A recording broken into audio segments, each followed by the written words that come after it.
मालवणी खाजा म्हणजे गंमत जम्मत. ह्या कथेचे नाव आहे नानांच्या पडयेत मदगो पीठ मळी. गावी क्रिकेटची नुकतीच हवा लागली होती. आम्ही लहान मुले चिंध्यांवर कपडा गुंडाळून वर सुतळ बांधून कपड्याच्या बॉलने खेळत असू. आमची बॅट म्हणजे लाकडाचा फळकूट. आमचा खेळ बघून मोठी हायस्कूलातली मुलं पण यायला लागली.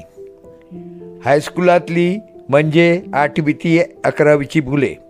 तेव्हा नाटळ पंचक्रोशीत एकच हायस्कूल होते, ते म्हणजे कन्नडी हायस्कूल. मोठ्या मुलांनी रबरी बॉल आणला, मोठी फळी तासून बॅट बनवली. नानांच्या घराच्या पाठीमागची फाळी साफ करून मैदान बनविले. तेच वानखेडे स्टेडियम. पपलो, मदगो, दिलबो, रमगो हे सगळे हायस्कूलात होते. नानांचा मालग्या पण यांच्यात वर्गात होता. नानांच्या घरात नाना, नानी आणि मालग्या तिघाच होती. मदगो खेळाक लागलो की मालग्या लय आनंदान मदग्याची बॅटिंग बघी. मदगो पण फिल्डिंग करताना नानांच्या घराच्या पाठीमागच्या बेड्यावर फिल्डिंग करी. नानांच्या परड्यात बॉल गेलो की परड्यात जाऊन बॉल टाकी. पण काय होय, कधी कधी परड्यात गेलेलो मदगो अर्धो तासासाठी गुल होय. मोठ्या पोरांच्या लक्षात ही गोष्ट इली. नानांच्या परड्यात गेलेलो मदगो खाई जाता ह्या बघू सगळ्यांनी सुदग्याची निवड केल्यानी. सुदगो बुटको लय चपळ. पोरांनी त्याचं नाव ठिगूर ठेवल्याने होता.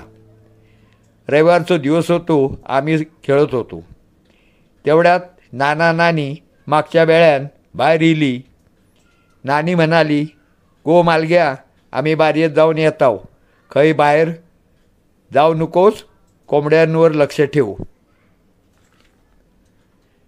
मागच्या बेळ्यावर मालग्या येऊन जोरात बोलला, जा तू आहे, मी हय. एवढा बोलान मदग्याकडे बघून मालग्या गोड हसला. खेळाक सुरुवात झाली. बॉल नानांच्या परड्यात गेलो. मदग्यान परड्यात जाऊन मुद्दाम बॉल जोरात मैदानात फेकल्यान. अर्धी टीम बॉल आणून गेली. इकडे तिकडे बघून मदगो नानांच्या पडयेत गेलो. पपल्यान सुदग्याक इशारो केल्यान. सुदगो पण पडयेच्या घरातीत वाशे ठेवलेले होते त्याच्यावर चढान बारयेतून बघूक लागलो. 5 मिनिटांनी सुदगो हसत हसत इलो. पपल्यान त्याका विचारल्यान, काय करतात ती दोघा? सुदगो हसान बोललो, ती दोघा एकमेकाक गच आवळून उभी होत. मोठे पोर हसले. आमच्या लहान पोरांच्या त्या डोक्यावरून गेला. पपलो म्हणालो, मदगो इलो काय, कोणी बोलायचं नाही. मी काय ता बोलान.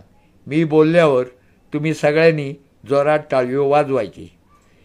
15-20 मिनिटांनी घामाघूम झालेलो मदगो शर्टान तोंड पुसान बळेबळे हसत इलो.